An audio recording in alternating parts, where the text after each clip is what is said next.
번째 우리가 안뜰 손해를 살펴보실 건데요. 이 안뜰 손해 우선 경로를 우선 볼게요. 이 경로는요, 여러분, 숨내에 있는 안뜰 신경핵에서 들신경 섬유, 이끼 섬유가 되겠죠. 여기는 우리가 이끼 섬유라고 생각하시면 되세요. 근데 이 이끼 섬유가 안뜰 핵에서만 받느냐? 그거는 아니고요. 안뜰 핵에서도 받고요. 그 다음에 안뜰 기관에서 들어오는 섬유도 여기에 해당이 돼요. 그래서 정보를 받은 다음에 이 부분은 바로 꼭지핵의 일부를 보내고 탈핵결절엽의 일부를 보내게 돼요. 그리고 나서 이들이 정보를 결정을 해서 우리는 다시 안뜰 핵으로 오고, 이 안뜰 핵은 어디로 보내요? 대뇌도 보내고, 그 다음에 뇌줄기에도 보낼 거고, 그 다음에 척수로도 보내서 균형과 공간 감각 조절하고요. 내가 서 있는 동안 신체 평형을 유지하고 조화로운 눈 움직임 조절에도 관여를 하게 되는 거예요. 그렇다면 이걸 우리가 모식도를 한번 그려보도록 할게요, 여러분. 우선은 여러분, 우리가 손해를 이렇게 하나 그려볼게요.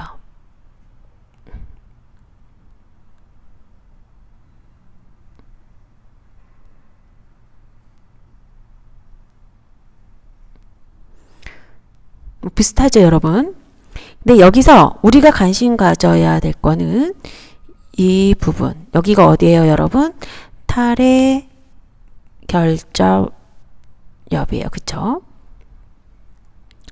그 다음에 이 벌레 구역에 있는, 우리는 뭘 또 관심 있게 볼 거냐면 여기 있는 꼭지핵이에요.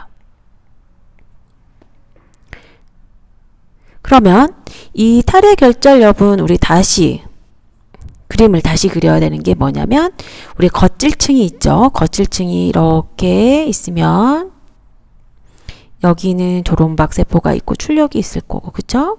그 다음에 여기는 가립세포들이 있을 거고, 그 다음에 여기는 분자층이에요, 그쵸? 그러면 두 개의 입력이 들어온다 그랬어요. 하나는 안뜰핵, 여기는 숨내에 있는 안뜰핵이고요. 그 다음에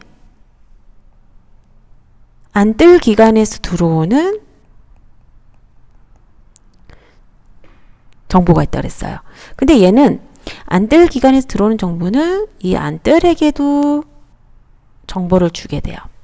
그 다음에 여기는 다시 이 탈핵결절엽에 있는, 이게 우리가 얘기하는 모시섬유, 즉 이끼섬유가 되는 거니까, 여기 뭐가 결정을 해요? 과립층에 있는 가립세포와 연결을 하고 다시 여기 조롱박 세포의 축삭을 통해서 이제 나가게 되는 거예요. 이 탈핵결절엽에서 나가는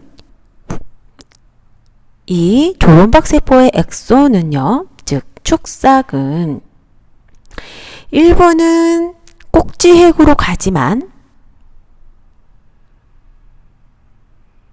일부는 안뜰핵으로 바로 가주게 돼요.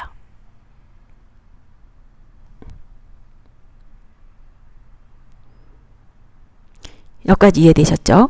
그 다음 이 일부는 안뜰핵으로 간다 그랬어요, 여러분. 안뜰핵으로 가는 거는요, 마찬가지로 일부는 이렇게 가립층으로 가고요, 일부는 꼭지핵으로 가게 돼요.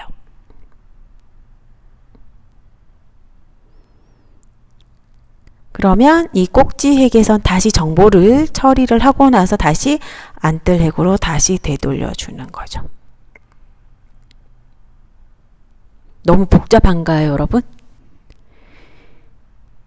여기도 마찬가지로 어떤 상황이 벌어졌을 때 우리가 오름신경이 나오죠. 자, 건너편에 있는, 여기가 중심이라고 생각을 하면 건너편에 있는 아래 올리브 핵에서 꼭지 핵으로 이렇게 정보를 주거나 아니면 탈의 결절 옆에 있는 이 조롱박 세포랑 바로 연결을 해서 수습을 하게 되죠.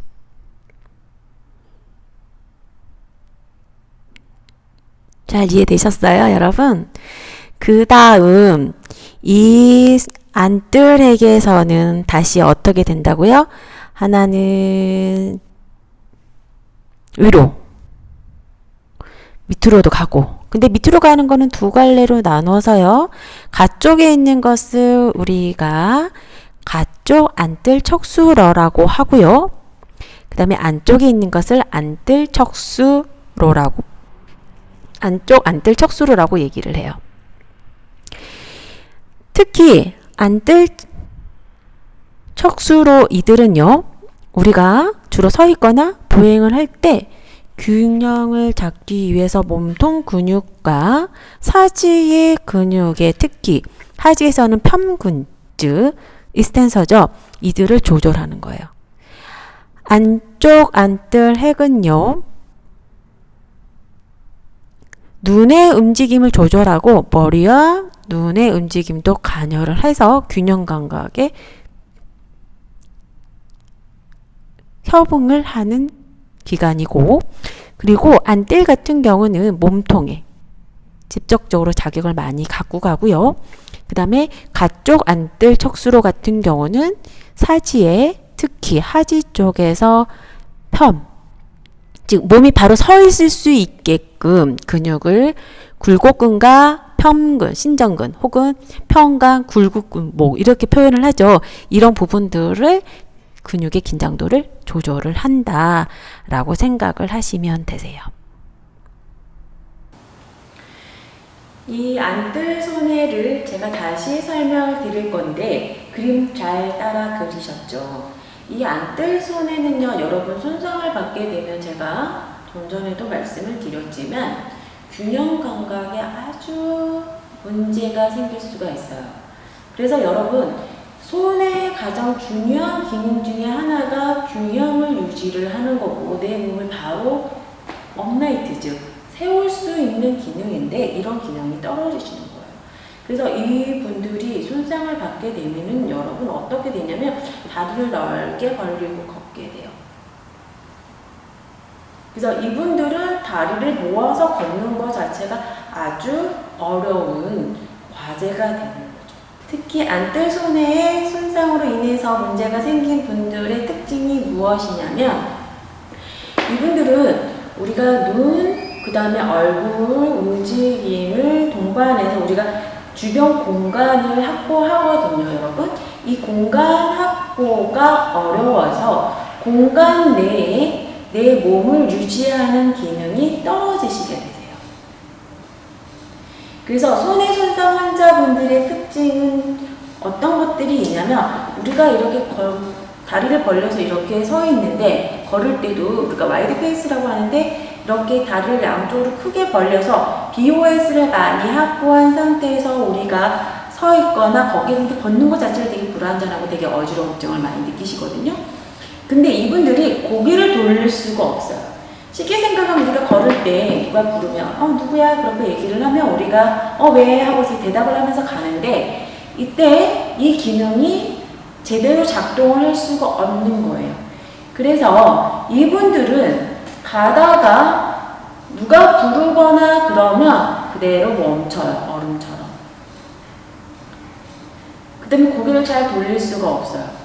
왜? 눈으로 정보를 쫓아가야 하는데 그러한 기능이 많이 소실이 되었다는 거죠. 왜냐하면 균형 감각에는 우리가 크게 세 가지 기능이 작용을 했을 때 우리가 균형 감각이 잘 이루어지게 되는데 그 첫 번째가 시각이에요.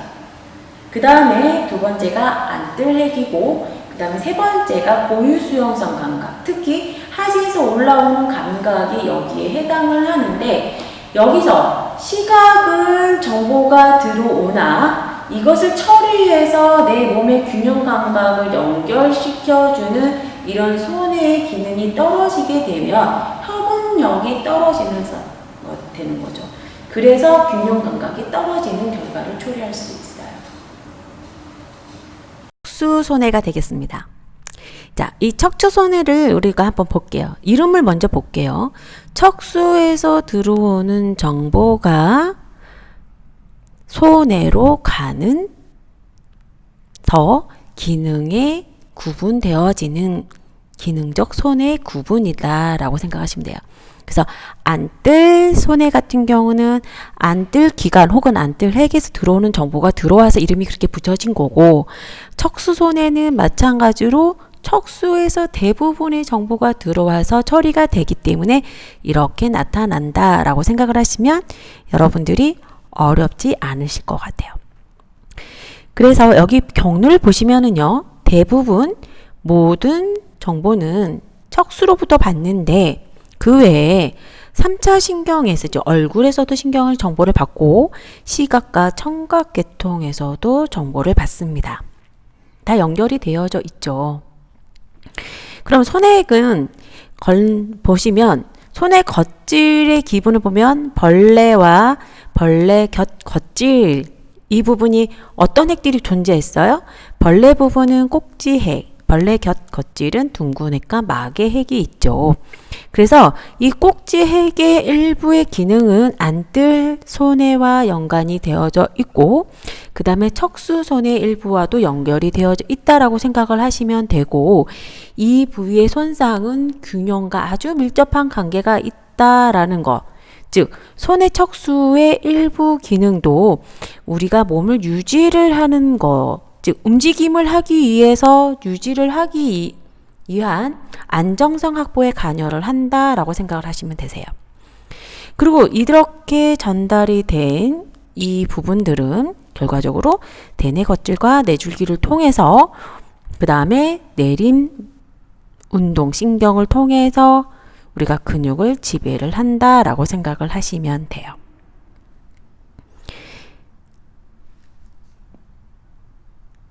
특히 이들 감각의 들어오는 부분은요, 다리에서 들어오는 혹은 몸에서 들어오는 고유수용성 감각의 정보를 여기다가 직접적으로 많이 갖고 온다고 생각을 하시면 되시고요.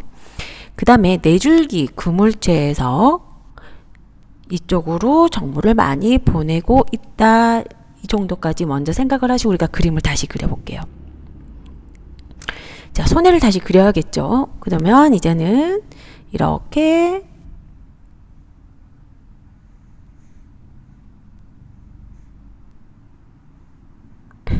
자, 벌레 부분과 벌레 옆 곁에 겉질은 이 부분에 해당이 되겠어요. 그 다음에 여기 똑같이 꼭지해, 그 다음에 둥근해, 막해 이렇게 했어요. 그쵸? 이 부분들이 있고 들어오는 정보가 있어요. 이렇게 들어오는 정보가 있는데 이거는 전부 다 척수에서 들어온다고 했어요. 거의 대부분이. 얘네들이 우선은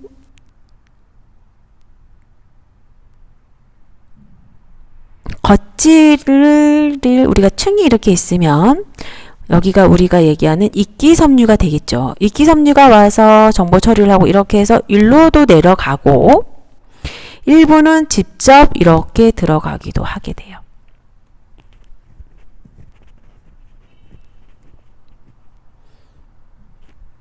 자, 그렇다면 이렇게 일부는 겉질, 여기 우리가 얘기하는 가리세포를 통해서 조롱박 세포를 통해 가지고 여기 신부액으로 가고, 이 이끼섬유가 일부는 이 신부액의 핵에 직접적으로 가기도 한다라는 거죠. 여기서 정보가 처리를 하고 나면 이 신부액을 통해 가지고 정보가 이렇게 빠져나가게 되는데요. 이 빠져나가는 쪽은 하나는 적색핵으로 가고요. 하나는 시상으로 가게 됩니다.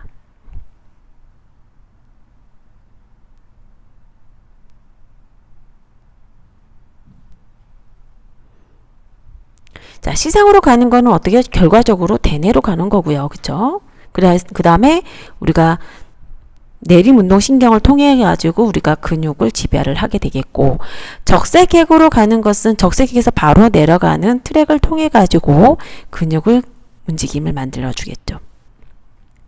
그래서 여기 보시면 내림운동계 조절을 해서 팔다리 움직임을 조절한다 라고 얘기를 하시는 거예요.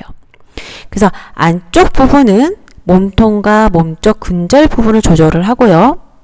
근데 가쪽은 근육의 먼 쪽을 조절을 하는 것이라고 생각을 하시면 되세요. 그런데 여러분, 여기서 어느 다리를 통해서 빠져나갈까요, 여러분? 네, 대부분은 여러분 우리가 위 손의 다리를 통해서 나가게 되게 돼 있어요.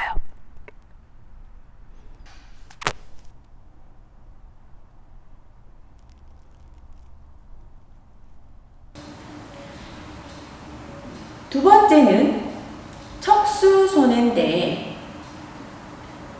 척수손해는요, 여러분 어디서 들어오는 정보들을 많이 받는다고 제가 말씀을 이미 드렸었냐면, 척수에서 들어오는 정보들을 많이 갖고 있어서 우리가 척수손해라고 이름을 붙였다라고 말씀을 드렸었죠. 여기는 어떤 역할을 하냐면, 이게 쉽게 생각하면 우리가 물건을 잡으러 갈 때 내가 잡으러 가는 동작을 하는 것을 분석을 해보면 여러분, 이 몸은 균형을 유지를 하고 있어야 하고요. 그 다음에 이 몸 옆에 몸 팔이 나가기 전 우리가 스카플라가 있는 견갑골이 이 부분에 있는 근육은 어떤 역할을 해줘야 되냐면, 이 팔이 나갈 수 있을 만큼 너무 근육의 긴장도가 올라가서도 안 되고 내려가서도 안 되는 적절한 근육의 긴장도를 확보해줘야 돼요. 그 다음에 팔이 내가 목적을 하는 부위까지 갈 수 있게끔 이 손의 움직임이 가져야 되는 거죠. 이때 관여하는 게 척수손해라고 보시면 되세요. 즉, 척수손해가 손상을 받으시면 어떤 현상들이 나타날 수 있냐면, 우리가 물것을 타겟할 수 있게끔 정확하게 밟는 동안 근육의 긴장도를 유지해 줄 수 있는 기능이 떨어지는 거죠. 그래서 손해 손상 환자들 특징 중에 하나가 뭐냐면 근육의 저긴장성을 예를 들고 있습니다. 그런 증상들이 되게 많이 나타나고 있죠.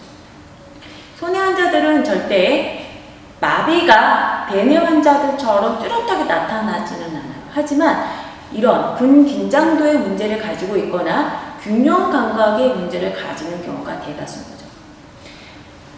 그래서 척수손해는 여러분들이 이해를 하실 때, 척수에서 들어오는 정보들을 처리하는 능력이 떨어지고 척수의 본에서 근육을 움직이는 근육의 긴장도 조절이 떨어지는구나, 이렇게 이해를 하시면 쉬우실 것 같아요. 마지막으로 우리가 대뇌손해. 과거에는 대뇌손해라고 하기보다는요, 교손해, 다리손해라고도 했었어요. 왜냐면 이 대뇌 피질에서 결과적으로 여기 교를, 즉 다리뇌가 되겠죠. 다리뇌를 거쳐서 손해로 가기 때문에 이렇게 이름을 붙이는 경우도 있었고요. 근데 최근에 이슈는 이렇게 이름을 붙이는 경우가 생겼어요. 그래서 이제는 다리손해라는 용어를 많이 씁니다. 그래서 여기 경로를 보시면 다리뇌에 가기 전 어디로 가요? 대뇌 겉질에서 이렇게 정보가 들어오는 거예요. 특히 마루엽에서 들어오는 감각 정보들이 일로 많이 넘어온다고 보시면 되세요. 그리고 대뇌 방구가 그리고 손의 가쪽 방구에 일부 가고 치아에게도 가게 되는 거예요. 이제 이 부분 너무 잘 아시겠죠? 앞에랑 비슷해요, 여러분. 그리고 바로 치아에게서 빠져서 VL하고 그 다음에 적색핵으로 가게 되는 거죠. 그러면 VL로 가는 것은 가쪽 거칠 척수로를 형성을 하고요.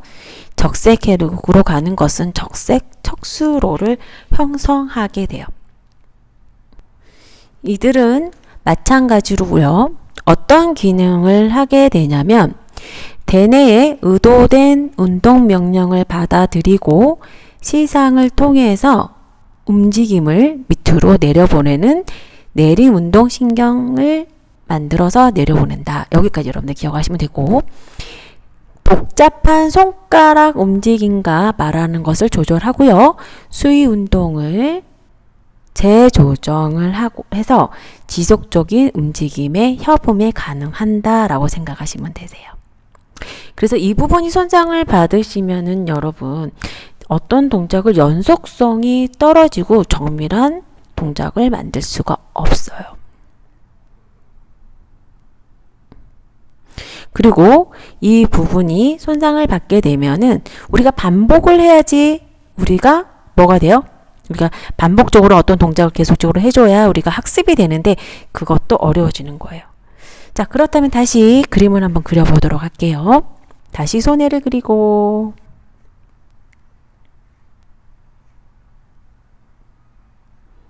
그럴 때마다 어려워요, 여러분.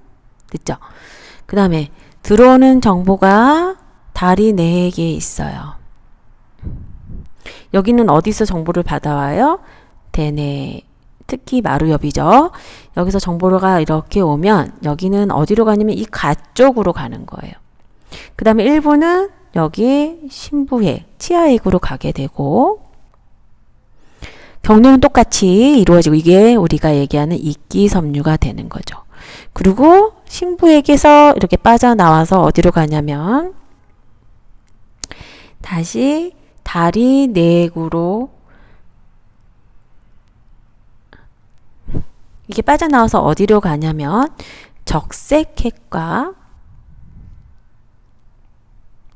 시상으로 가게 돼. 운동과 관련된 시상이 될 거예요.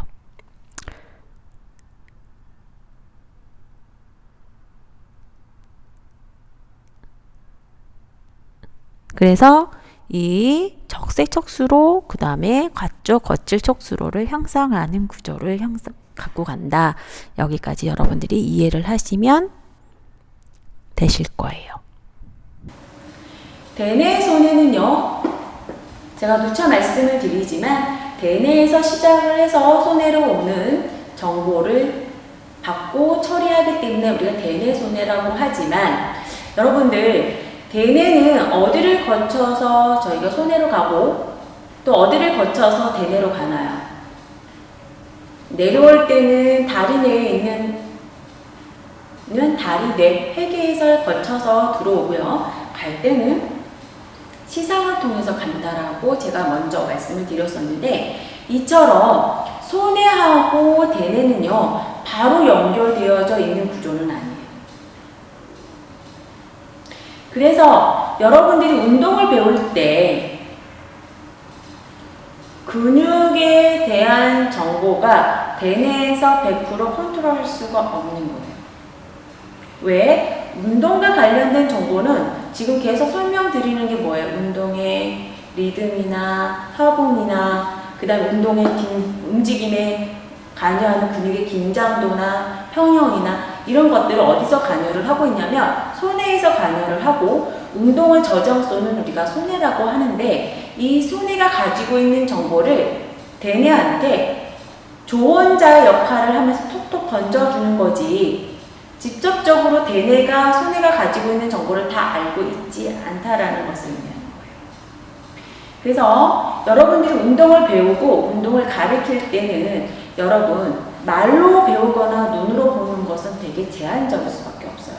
자, 말로 하면 우리가 청각으로 듣죠. 근데 눈으로 보면 시각으로 정보를 입력을 받는데 이러한 정보들은 대뇌에서 처리하는 건데 손해가 여기서 관여하지 않으면 우리는 움직임을 정확하게 섬세하게 그 다음에 내 것으로 만들기에는 제한이 있기 때문에 그렇습니다.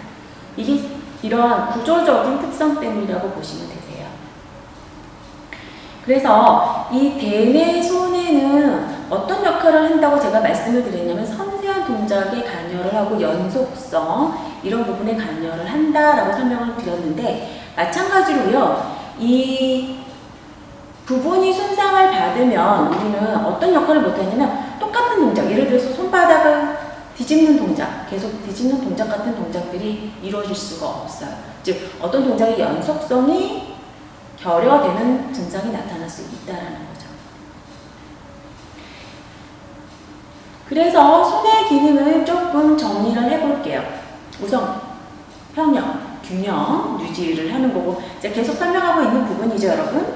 그 다음에 사지의 움직임을 대동하고 그 다음에 섬세한 동작과 먼 쪽의 어떤 움직임을 조절하는 능력을 가지고 하고요. 그 다음에 우리가 수의적인 움직임의 섬세함을 여기서 만들어준다라는 것을 여러분들 기억을 하셔야 돼요.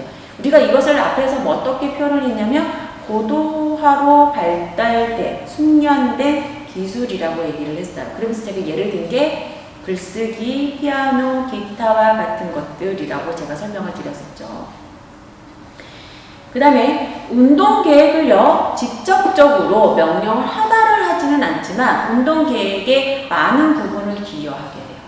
그래서 내가 운동을 뭔가를 하려고 내가 예를 들어서 걷는다라고 했을 때 혹은 내가 이렇게 패드를 잡고 여러분한테 강의를 하는 모습을 보여준다고 했을 때 이것을 관여를 바다핵과 더불어서 이 손해에서는 기본적인 정보를 계속 주는 거예요. 아, 이 물건을 잡을 때 이 정도 기능의 긴장도가 필요해. 각도는 이 정도가 필요해.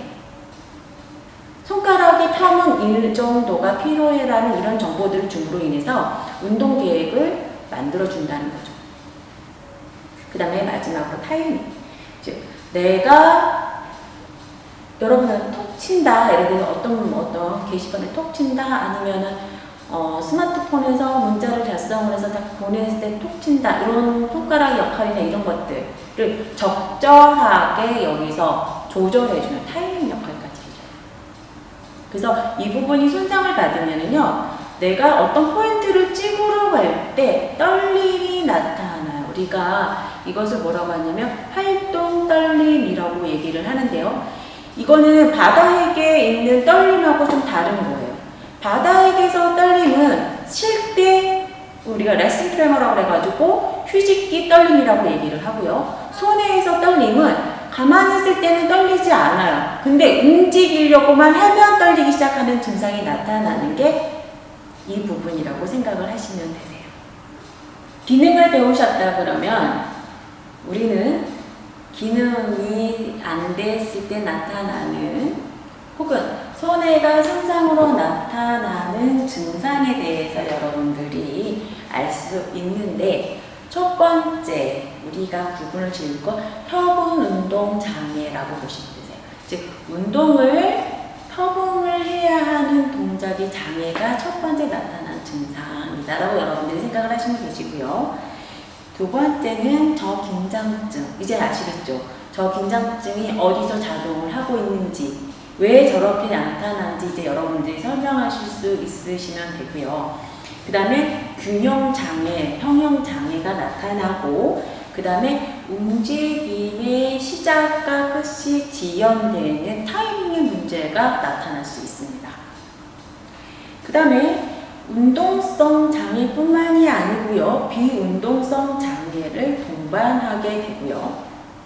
과거에는 우리가 그래 손해가 손상을 받으면 운동성 장애만 있을 거야 라고 생각을 했는데 우리가 계속적으로 우리 연구를 하고 환자를 치료하면서 본 결과 비운동성 장애, 인지 능력이나 아니면 시각적인 문제나 이런 부분도 같이 오더라. 그래서 비운동성 장애도 같이 만들어지는구나 라고 이제 우리가 알기 시작해요. 그래서 제가 본 케이스 중에 어떤 케이스가 있었냐면 손에 종양이 생겨서 손에 손상이 온 환자였어요.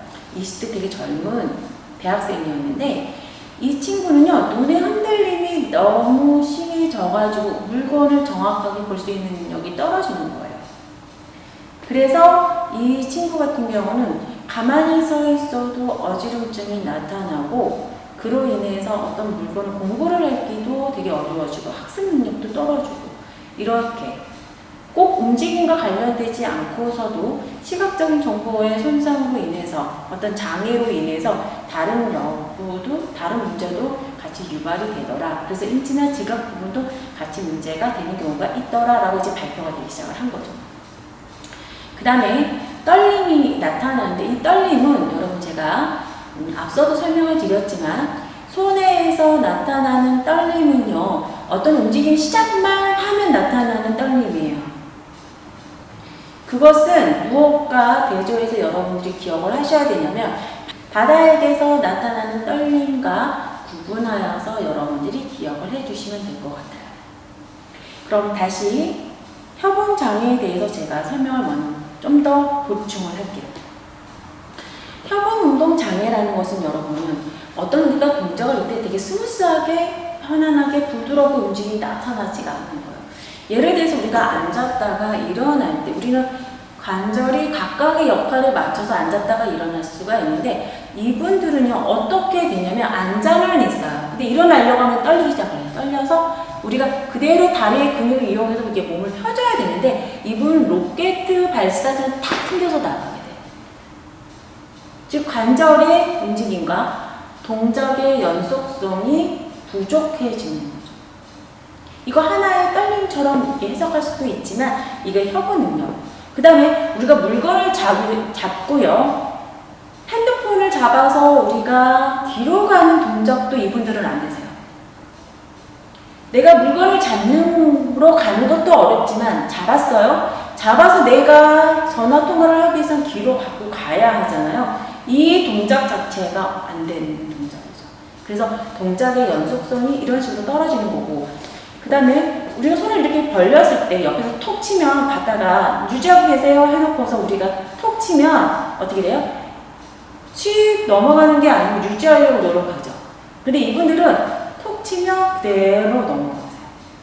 그래서 조절 능력도 떨어질 뿐더러 메인테인즈 유지하는 능력도 떨어진다라고 보시면 되시죠. 그 다음에 아까 제가 환자 예를 들면서 눈이 떨리는 증상이 있어라고 했었잖아요. 그런 증상, 안구심탕 증상도 나타나고요. 그 다음에 말이, 손해 환자들 같은 경우는요, 이 말이 언어장애처럼 말을 못하거나 말을 못 알아듣거나 그러지는 않아요. 말을 듣기도 하고 말을 하기도 해요, 여러분. 근데 문제는 그게 정확성이 떨어져요. 즉 근육을 지배하는 여기 톤이나 협응력이 떨어지기 때문에 우리가 언어를 한다라는 것은요, 혀의 움직임과 이 입 주변의 근육들이 적절하게 조화가 이루어졌을 때 나타나는 건데 이것이 정확성이 떨어지기 때문에 말이 되게 어눌해지게 된다라고 생각하시면 되세요. 그래서 이분들은 말은 다 하세요. 그래서 예를 들면 어떤 경우가 있냐면 제가요 이렇게 얘기해요. 우리가 제가요라고 얘기를 하면 이분들은 제가 뭐 했어요 이런 식으로 얘기를 하는 거예요. 즉 정확하게 딱딱딱 끊어서 얘기하는 것이 아니고 혀의 움직임도 정확하지가 않고 그래서 발음이 정확하게 들리지 않은 경우가 되게 많다. 그래서 손해 환자를 이해를 하기 위해서는 이 우리가 안뜰손해, 척수손해, 그 다음에 뭐예요? 배내 손해를 이해를 하셔야 되고 이 세 가지를 이해를 하시려고 그러면 손의 기본적인 구조를 이해를 하셔야 되고 회로를 이해를 하셔야 되는 거죠.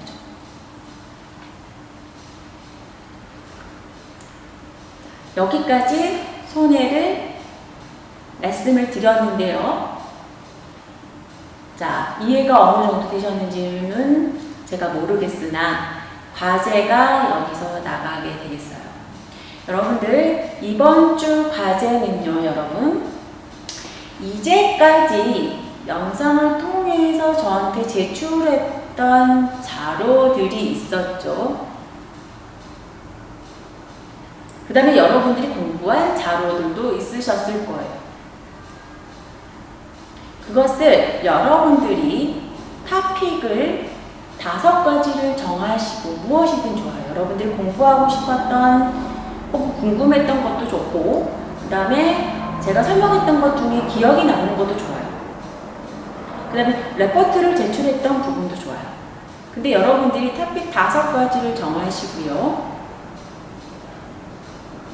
주제를 하나 정하고 그 밑에다가 여러분들이 알고 있는 내용을 적는데